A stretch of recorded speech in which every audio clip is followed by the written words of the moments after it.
What I do want to cover with you today is, as Kevin mentioned, take you through a process of what you can be doing with your business to plan for the turbulent times ahead.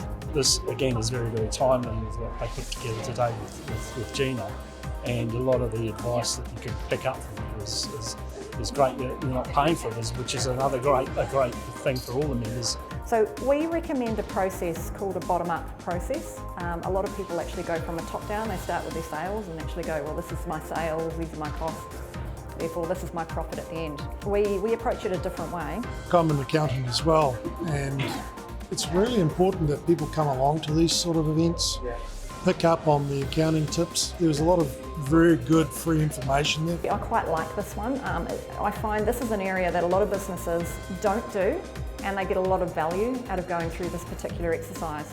You've just got to look at the person that was actually presenting today, Gina, BDO. There's not a lot of small and medium-sized businesses that have that opportunity to ask questions to somebody of her calibre. So just another example of changing and thinking a little bit differently, adapting your environment or your business to the current environment and doing something a little bit different. One of the main things that stood out for me, which I think a lot of companies need to focus on, is the marketing aspect. Just after Gina spoke, and I already had an idea of something we can do. So yeah, I don't want to say too much. I'm just going to say watch the space. What we're going to do is we're going to take a deep dive into the 10 different areas that we look at when we do a business recovery planning session. Today I'm representing the Winners Group. We're a business group, networking group on the shore, business owners, and we get value out of coming to these things. So Winners Group's only 24 people. Business North Harbour is a much bigger reach, but it's our captive zone as well because we are business owners in this exact region.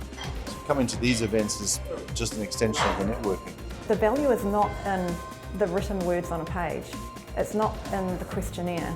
It's in the process and the thinking that goes behind it. A lot of the local businesses should get more involved in it and turn up to some of these events because they don't realise what they're missing.